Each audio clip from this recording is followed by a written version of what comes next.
الحمد لله رب العالمين والصلاة والسلام على نبينا محمد وعلى آله وصحبه أجمعين أما بعد.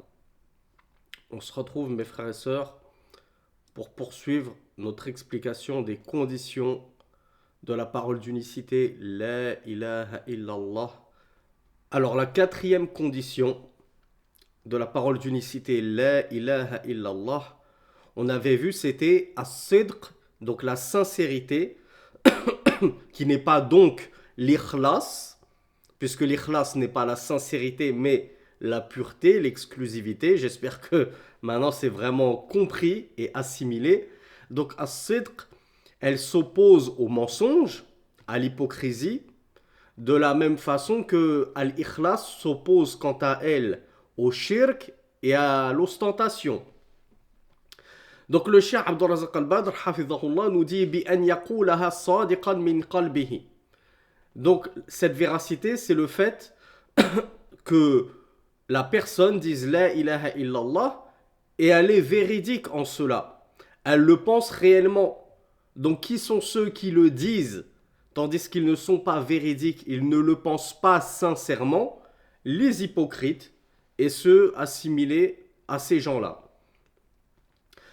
On a un hadith, regardez, du messager d'Allah sallallahu alayhi wa sallam, et regardez comme il est important d'apprendre la science, de l'apprendre des bonnes personnes, de ne pas se précipiter parce que tu es tombé sur un hadith sur internet, ou même dans un livre, ou même au cours de ton parcours autodidacte de la science, tu es tombé sur un hadith, tu dis « Ah, le prophète sallallahu alayhi wa sallam, il a dit celui qui dit la ilaha illallah, il entrera au paradis.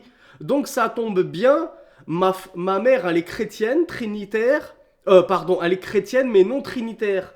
Elle croit pas que Jésus c'est un Dieu. Elle croit qu'il y a qu'un seul Dieu, elle est pas trinitaire. Donc elle va aller au paradis avec moi, c'est génial. On le voit en étudiant, et notamment auprès des bonnes personnes qui nous détaillent les cours, qui nous détaillent les hadiths, et qui nous enseignent que, attention, ce hadith-là que toi tu as lu, il a une portée générale qui est en réalité précisée et restreinte et conditionnée et délimitée par plein d'autres hadiths. Et évidemment par plein de versets coraniques.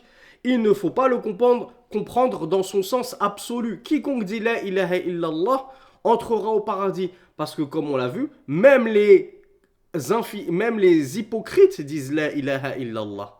Est-ce que pour autant ils vont aller au paradis? Est-ce que pour autant cette parole va leur servir en quoi que ce soit? Absolument pas. On a un hadith où le messager d'Allah sallallahu alayhi wa sallam a dit Ma min ahadin yashhadu an la ilaha illallah wa anna muhammadan rasulullah sidqan min qalbihi illa harrama Allahu ala nar. Il a dit, il n'y a pas une personne qui atteste qu'il n'y a d'autre Dieu qu'Allah et que Muhammad est le messager d'Allah. Mais est-ce qu'il s'est arrêté là? Dans des versions, il avait précisé mukhlisan li qalbihi, min qalbihi, comme on l'avait vu hier, mais à la condition qu'il soit mukhlis dans son cœur, c'est-à-dire que ces adorations, il ne les voue vraiment que à Allah et à personne d'autre que lui. Là, on a une nouvelle condition qui apparaît, sidqan min qalbihi, en étant sincère dans son cœur lorsqu'il l'a dit. Il le pense sincèrement, il ne le dit pas hypocritement, sans que Allah ne l'interdise au feu. Donc il n'y a pas une personne qui atteste qu'il n'y a d'autre Dieu qu'Allah et que Mohammed est le messager d'Allah, l'attestant sincèrement dans son cœur, sans qu'Allah ne l'interdise, c'est-à-dire cette personne qui témoigne de cela, au feu. C'est-à-dire, il ne goûtera pas au feu. Walhamdulillahi rabbil alamin. Ce hadith-là, il est unanimement authentique, on le retrouve dans Sahih al-Bukhari, numéro 128, et dans l'authentique de Muslim, numéro 32. Donc vous voyez le nombre de conditions qui commencent à venir petit à petit se greffer à cette parole d'unicité, la ilaha illallah. On pensait que c'était facile d'être musulman et de rester musulman. Souvenez-vous ce que je vous ai dit hier, nous on est naïfs, quelqu'un il nous dit la ilaha illallah, c'est bon, bienvenue parmi nous. Installe-toi, on va te préparer un bon couscous, tu fais partie de la famille maintenant. Mais ensuite, on n'est pas non plus dupe. On est naïf au début, Mais quand on voit qu'au final, tu continues à adorer des saints, des statues, des choses comme ça, que tu étais hypocrite, que tu n'es pas mukhlis et que tu détestes les croyants et que tu aimes les infidèles, comme on va le voir dans ce cours-là, Inch'Allah, on va dire, ah ben, tu peux quitter la table. Tu n'es plus le bienvenu à ce couscous. Donc le Cheikh Abdul Razak al-Badr, hafidhahullah, nous dit فَاشْتَرَطَ عَلَيْهِ الصَّلَاةُ وَالسَّلَامُ الصِّدْقَ فِي هَذِهِ الْكَلِمَةِ. Dans ce hadith unanimement authentique, c'est le prophète lui-même, sallallahu alayhi wa sallam, qui a imposé cette condition d'être sincère. C'est pas vos imams wahhabites là, vous les sortez d'où vos 8 conditions et vous faites pareil avec le djilbab là, vous nous avez rapporté une demi-douzaine de conditions, ça sort d'où? On vous l'a prouvé hier, alhamdulillah. On ne parle jamais sans science. Et quand on dit nous, c'est-à-dire nos savants. Nous, on est des perroquets. Nous, en tant qu'élèves, étudiants, on est des ignorants. On répète comme nos savants. Mais on est des ignorants qui sommes avides de science et de vérité. On est en quête de vérité. On est en quête de savoir. On regarde quand même nos chouyours qu'on aime suivre, c'est vrai. On aime les suivre dans la vérité. Mais on les suit dans la vérité parce qu'ils sont sur la vérité, parce qu'ils nous ont prouvé qu'ils sont sur la vérité. Parce qu'ils nous prouvent avec des preuves. On a dit cela parce que Qala Allah, Qala Rasulullah. Allah a dit, le messager d'Allah a dit. Et il nous ramène toujours des versets et des hadiths. C'est pareil pour les conditions du djilbab. Ne pensez pas qu'on les sort de n'importe où. Ouais, vous sortez d'où là que la femme n'a pas le droit de porter son petit sac à main sur l'épaule, soi-disant ça dessine l'épaule, vous exagérez, avec vous tout est interdit. Qala Allah, Qala Rasulullah. J'ai même une vidéo dédiée à nos chères sœurs qui ne s'habillent pas de manière légiférée tout en croyant qu'elles s'habillent de manière légiférée. Elles pensent qu'elles portent le vêtement islamique parce qu'elles ont un foulard sur la tête, une abaya, et elles sont dans l'ignorance. Donc c'est pour ça qu'on n'est pas là pour les blâmer, les invectiver. On est là plutôt pour les ramener à la vérité et leur adresser le conseil avec douceur, bienveillance et belle exhortation. On leur dit, Ourti, c'est très bien ce que tu fais, alhamdoulilah. Il y en a qui ne sont même pas à ton niveau de chasteté et de sauvegarde de sa pudeur. Mais il te manque encore quelques petits détails à corriger. Pourquoi? Parce que Allah a dit cela. Parce que le messager d'Allah sallallahu alayhi wa sallam a dit cela. Donc le Cheikh Abdul Razak al-Badr nous dit وَالصِّدْقُ فِيهَا أَنْ يَكُونَ مَا يَقُولُهُ بِلِسَانِهِ يَنْطَوِي عَلَيْهِ قَلْبُهُ. C'est quoi la véracité, la sincérité? Et là ça répondra à la question de notre sœur Sihem. Le Cheikh Abdul Razak al-Badr nous dit c'est le fait que ce que tu prononces avec ta langue coïncide et concorde avec ce que ton cœur prononce lui, avec ce qu'il croit lui. Les hypocrites, ce qu'ils prononcent avec leur langue est différent et en opposition et est contraire à ce que croit leur cœur, à ce que murmure leur cœur.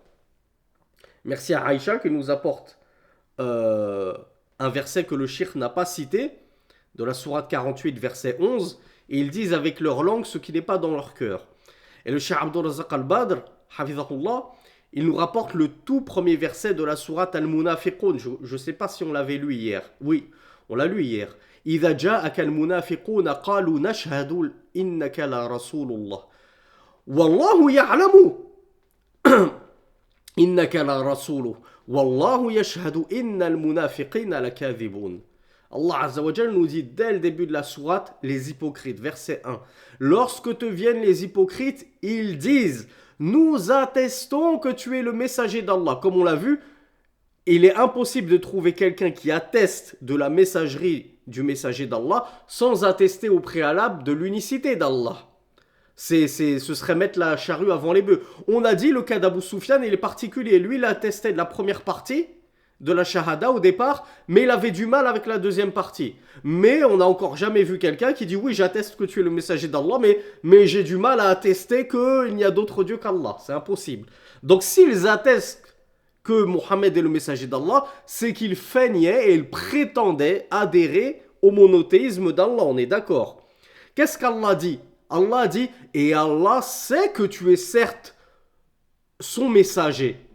Et Allah atteste, parce que les hypocrites attestaient que tu étais le messager d'Allah, eh bien Allah atteste que les hypocrites sont menteurs, kadhiboun. Donc ces hypocrites, ils sont menteurs, donc ils se sont opposés, ils n'ont pas concrétisé la cinquième condition de la ilaha illallah, la quatrième, pardon, qui est la sincérité, la véracité. أي كاذبون في أن ما قالوه بألسنتهم لا يعتقدونه في قلوبهم. Ce sont des menteurs parce que ce qu'ils attestent sur leur langue est en réalité le contraire de ce que leur cœur croit. فمن يقولها بلسانه قولا مجردا وقلبه لا يعتقد ما دلت عليه فهذا كاذب لا تقبل منه أو لا تقبل منه هذه الكلمة. Donc comme on l'a vu, nous on n'est pas chargé de sonder les cœurs et on ne peut pas sonder les cœurs. On est d'accord, mes frères et mes sœurs, que quand bien même on aimerait examiner le contenu d'un cœur, même en lui ouvrant la poitrine, hein, on va l'anesthésier, on lui ouvre la poitrine, on regarde au microscope, au rayon X, sous IRM, on est d'accord qu'on ne pourra jamais savoir ce qu'il pense réellement en termes de foi. Ça, c'est le secret d'Allah. Cette science-là, elle fait partie de ce au sujet de quoi Allah s'est arrogé la totale exclusivité de la connaissance. Il n'y a que lui qui connaît, qui sonde les cœurs. Donc nous, on juge par les apparences. Mais est-ce qu'il est considéré comme croyant auprès d'Allah? Ça, c'est une autre chose. Auprès de nous, on juge comme musulman. Apparemment, il a dit la ilaha illallah. On n'a rien vu de contraire. Il ne nous a pas affiché le contraire de la foi. On se base sur les apparences comme nous l'a appris le messager d'Allah sallallahu alayhi wa sallam. Mais est-ce que cette shahada lui servira en quoi que ce soit devant Allah? Non, bien entendu. Elle ne lui servira à rien. Parce que Allah, lui, tu ne pouvais pas le berner. Lui, il savait ce que ton cœur recelait comme secret et mystère. Cinquième condition, et là je pense qu'on va s'arrêter pendant quelques minutes et faire une grosse aparté en parallèle avec l'aparté que nous avons faite hier, Inch'Allah. Cinquième condition, qui s'en souvient? On est à quelle condition là, à votre avis? Alors Aïcha nous parle de soumission ou d'amour. Bravo Aïcha, effectivement on y est. Dhounouraim me parle d'acceptation. Ce sera la prochaine, Inch'Allah. Bravo Sihem, bravo Sarah. On est à la cinquième condition qui est l'amour. L'amour de quoi? L'amour de cette parole, déjà dans un premier temps, donc l'amour du monothéisme, mais pas que. Si tu es sincère, on va faire un parallèle avec la quatrième condition. Si tu es sincère dans cette prétention d'adhésion au monothéisme, il va falloir que tu le prouves pas qu'avec ta langue. Il va falloir que tu le prouves avec des actes.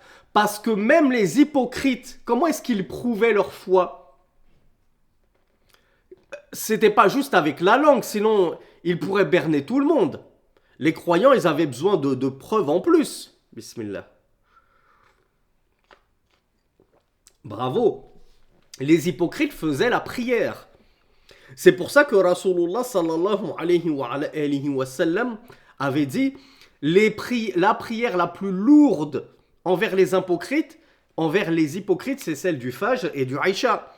Parce qu'il faut vraiment avoir le cœur rempli de foi pour te sortir du lit, t'extirper de la couette où tu étais bien au chaud en plein hiver, pour aller sortir prier ton Fajr à Paris. Il fait combien chez vous à Paris? 0 degré en ce moment, le matin 2 degrés. Et pareil pour l'Aïcha, le soir il fait froid, il y a du vent, etc.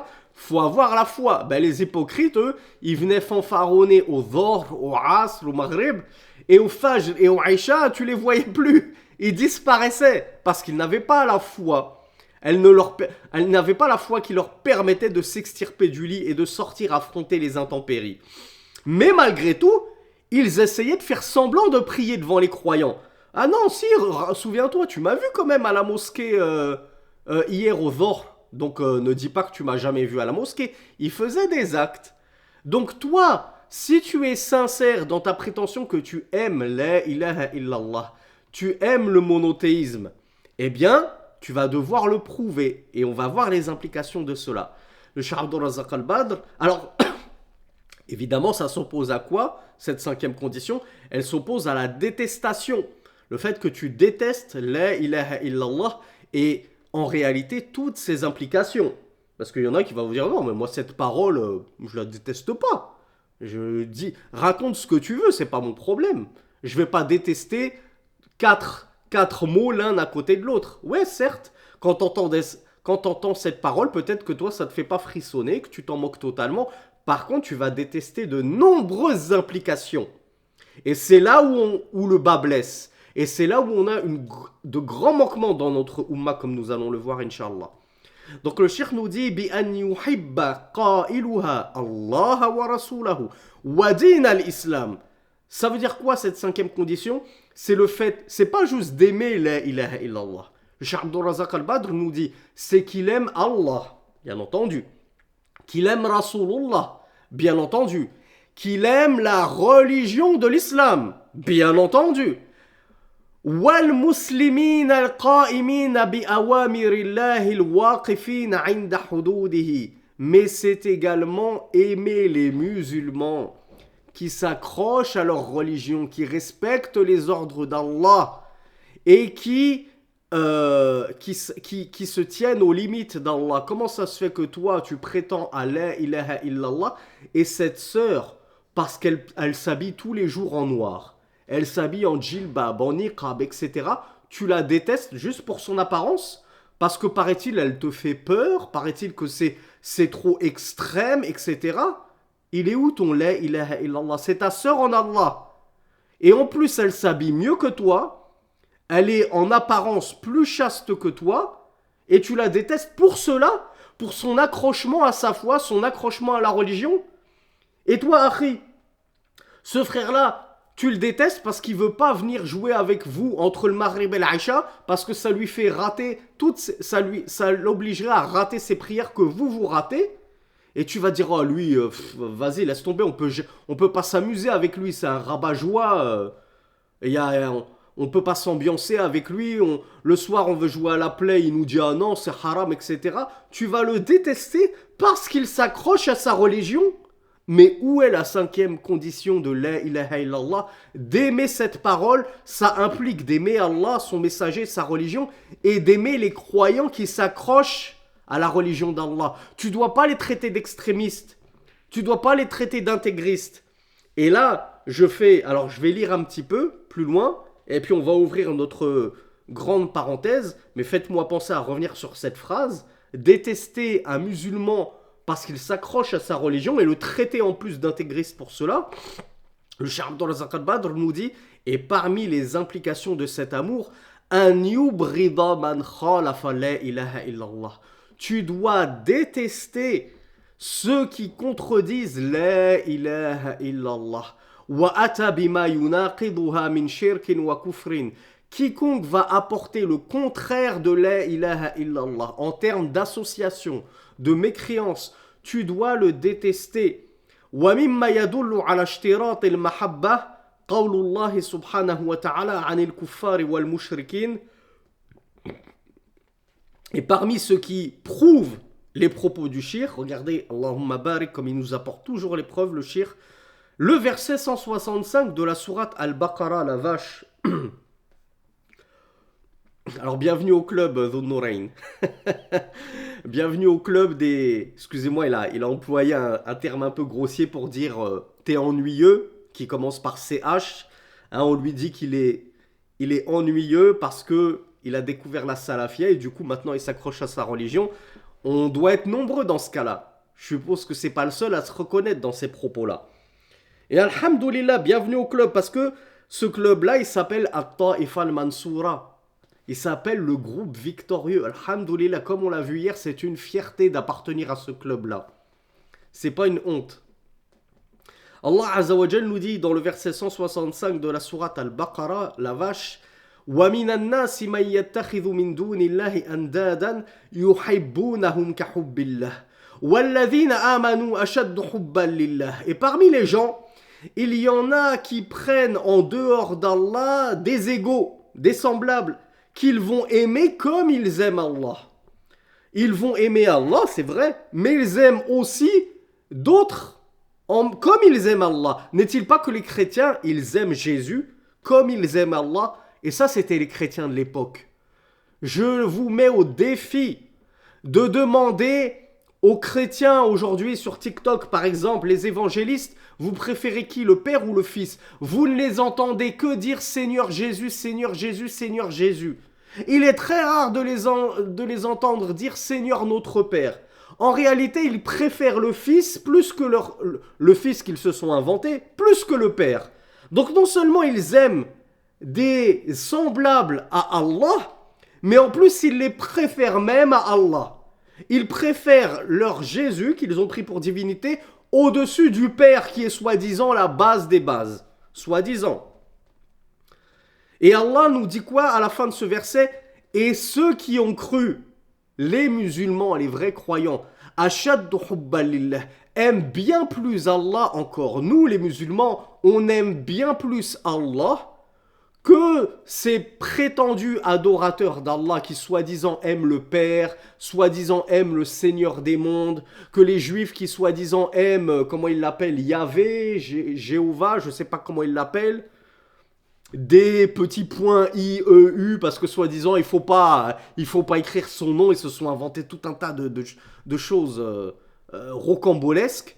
Nous, on aime vraiment Allah et on l'aime bien plus que vos prétentions d'aimer le Dieu unique.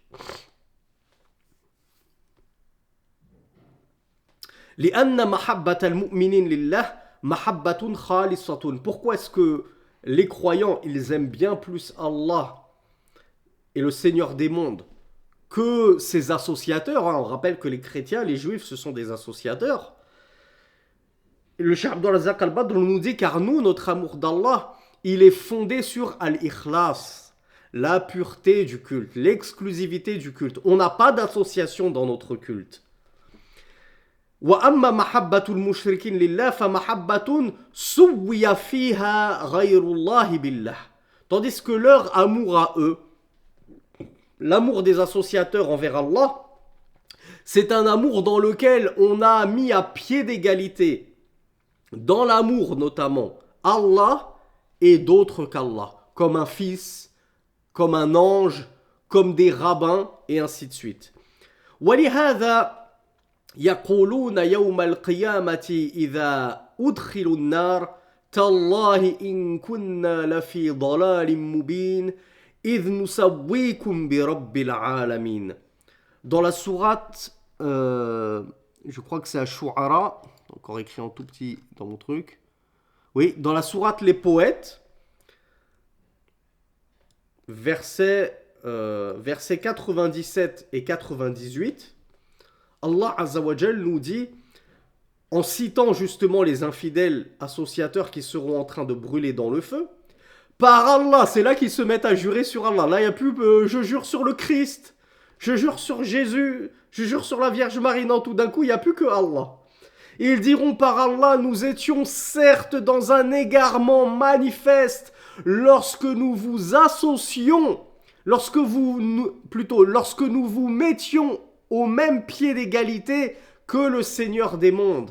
C'est là que ça va monter au cerveau. C'est là qu'ils vont regretter amèrement d'avoir mis des idoles, des divinités au même pied d'égalité qu'Allah dans leur amour. Et c'est ce qui les a conduits à les adorer comme ils adoraient Allah, voire même à les adorer plus qu'ils n'adoraient Allah, comme c'était le cas des Qurayshites à l'époque. Le Cheikh Abdul Razak Al-Badr nous dit ainsi, la ilaha illallah إنما تنفع عندما تكون نابعة عن محبة لله ومحبة لهذه الكلمة العظيمة ومحبة لما دلت عليه من توحيد الله وإخلاص الدين لله ومحبة لأهلها وأعمالها ومن الدعاء العظيم المأثور. Alors je le lirai après la suite. Le Cheikh nous dit ainsi donc, la ilaha illallah, cette parole ne sera profitable que lorsqu'elle va émaner d'un cœur gorgé d'amour pour Allah. Gorgé d'amour pour cette parole immense d'unicité, de monothéisme.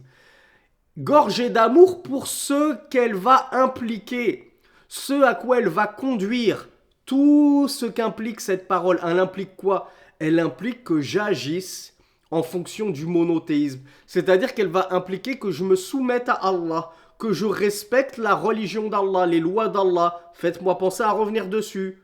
En parlant de Noël, de ne pas adopter de chiens. Faites-moi y penser si j'oublie de le rappeler à la fin de cette cinquième condition.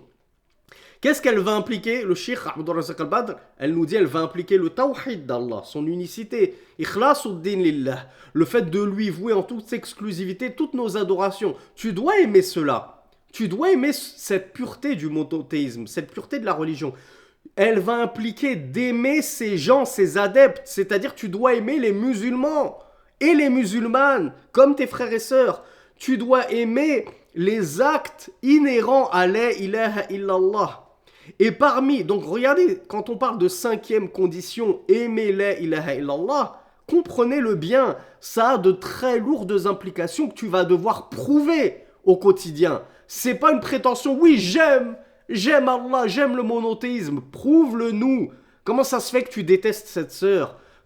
Ça se fait que tu détestes ce frère parce qu'il s'accroche à son dîn, parce qu'il est salafi, tu le traites de wahhabite, tu le traites de rigoriste, etc. Et dans le même temps, tu vas t'allier au kuffar contre lui. Allahu Akbar. Et le shir nous dit, et il a été rapporté que le prophète sallallahu alayhi wa sallam a dit, je vous cite la source tout de suite avant de l'oublier, Inch'Allah, dans un hadith unanimement authentique rapporté par Bukhari numéro 16 et Muslim numéro 43, le prophète sallallahu alayhi wa sallam a dit ثلاث من كن فيه وجد بهن حلاوة الإيمان من كان الله ورسوله أحب إليه مما سواهما وأن يحب المرء لا يحبه إلا لله وأن يكره أن يعود في الكفر بعد أن أنقذه الله منه كما يكره أن يقذف في النار. Le prophète sallallahu alayhi wa sallam a dit dans ce magnifique hadith unanimement authentique, il y a trois choses, celui qui les trouvera, c'est-à-dire dans son cœur, celui qui s'en sera paré, il sentira et il goûtera à la saveur de la foi. On a parlé dans un cours précédent de la saveur de la foi. Comment tu veux la savourer cette foi? Toi, tu l'as encore jamais goûté, mais tu vas pouvoir en ressentir le goût jusque sur ta langue, si tu te pares de ces trois choses. Celui qui aime, celui pour qui ou chez qui Allah et son messager seront plus aimés auprès de lui que tout autre que d'eux. Tu n'aimes personne plus qu'Allah et son messager. Pas même ton épouse, pas même ton fils unique, pas même tes parents qui ont tout sacrifié pour toi. Pas même ton joueur de foot préféré, ton actrice préférée, ton rappeur préféré.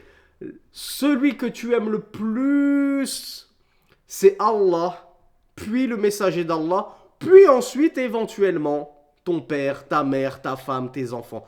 Ne fais précéder personne à Allah subhanahu wa ta'ala et son messager si tu veux sentir, goûter, découvrir la douceur de la foi et son goût sucré et mielleux. Deuxième chose dont il faut te parer pour la sentir, cette odeur-là, et la savourer, que l'homme aime an yuhibba al-mar'a la yuhibbuhu illa lillah. Que tu aimes un homme uniquement pour Allah. Ce frère-là, tu ne le connais même pas. C'est la première fois que tu le vois. Mais tu vois que dans son apparence, il respire la sunna. Tu vois que dans ses comportements, il respire la sunna, l'humilité, la modestie. Pareil pour cette sœur. En apparence déjà, elle a l'air tellement pieuse, chaste. Et quand elle parle, c'est que des belles paroles de rappel, de piété, etc. Dans son comportement, toujours souriante, toujours prête à aider sa prochaine, etc. Tu te dis, cette sœur, je ne la connais pas, je lui ai jamais parlé. Je l'aime en Allah. Elle repose sur une pratique de l'islam qui fait que je ne peux que l'aimer. Ça, lorsque tu es dans un tel cas de figure, sache que tu as déjà coché la deuxième case qui te permettra de sentir et trouver la douceur de la foi. Tu vas aimer un homme ou une femme, bien entendu, uniquement pour la face d'Allah. Parce que justement, c'est une personne qui te rappelle la beauté de ta religion, ce sur quoi devraient reposer les vrais croyants. Et donc, on pourrait en comprendre, bimafhoum il mukhalafa, on pourrait en comprendre que tu détestes, comme on l'a vu précédemment avec les explications de Cheikh Abdul Razak al-Badr, tu détestes une personne également pour Allah. Parce que cette personne, elle contredit le tawhid, le monothéisme, comme nous l'a dit le Cheikh. Donc elle, par contre, je vais la détester. Et la troisième case à cocher pour sentir la saveur de la foi est que tu détesterais retourner dans la mécréance après qu'Allah t'en ait sauvé, comme tu détesterais être jeté dans le feu. Et moi, alhamdoulilah, je suis converti, j'ai quitté le christianisme, j'ai quitté le judaïsme, le bouddhisme, l'athéisme, etc. Et maintenant, j'en suis arrivé à un stade dans ma foi où je préférerais encore être jeté dans le feu plutôt que de retourner dans mon ancienne religion païenne. Donc je détesterais retourner dans le christianisme. Pensez à ce Bruno Guillot là, c'est comme ça qu'il s'appelle, ancien chrétien. Il est devenu musulman, il est retourné dans son christianisme. Lui n'a jamais senti la douceur de la foi. Il pourra prétendre, si, j'étais musulman, j'étais même salafi, j'étais même étudiant à Médine. Nous lui disons, kadhabt, tu as menti. Tu n'as jamais senti l'odeur de la foi. On n'a pas besoin de faire un reportage sur toi d'1 heure, aller fouiller sur la tombe de ton père, etc. On n'a pas besoin de ça. On a déjà qala Allah, qala Rasulullah. Les choses sont simples. Si tu ne détestes pas retourner dans la mécréance et ton ancienne religion comme tu détesterais qu'on t'envoie brûler dans le feu, et donc qu'on te mette sur le bûcher, eh bien c'est que tu n'as jamais, en réalité, senti la saveur de la foi. Le Cheikh Abdul Razak al-Badr, hafizahullah, il nous dit que dans ce hadith unanimement authentique qu'on vient de lire, il y a une base, une conséquence et la négation de l'opposé de cette base. Il nous dit la base, c'est mahabbatullah. C'était la première condition, que la personne aime Allah et son messager plus que tout autre que d'eux. Donc ça c'est la base, mahabbatullah wa rasulullah wa rasulillah plutôt. L'implication, la conséquence de cette base c'est quoi? Mahabbatu ma yuhibbuhullah. Ah oui, on vous l'a dit. L'amour d'Allah a des conséquences, des implications. La parole la ilaha illallah, elle a des conséquences concrètes, des implications pratiques à mettre en application. C'est quoi la conséquence, l'implication? C'est aimer ce qu'Allah aime. Et enfin, la négation de ce qui s'oppose à cela, c'est quoi? An yakraha, an yuqdhafa fin, an yakraha, où j'en suis là? An yakraha an ya'uda fil kufri ba'da idh anqadhahu Allahu minhu kama yakraha an yuqdhafa fin nar. Et la négation de ce qui s'oppose à cela, c'est le fait que je me mette à détester, retourner dans cette idolâtrie, dans ce paganisme, dans cette mécréance, cette association, comme je détesterais être jeté dans le feu.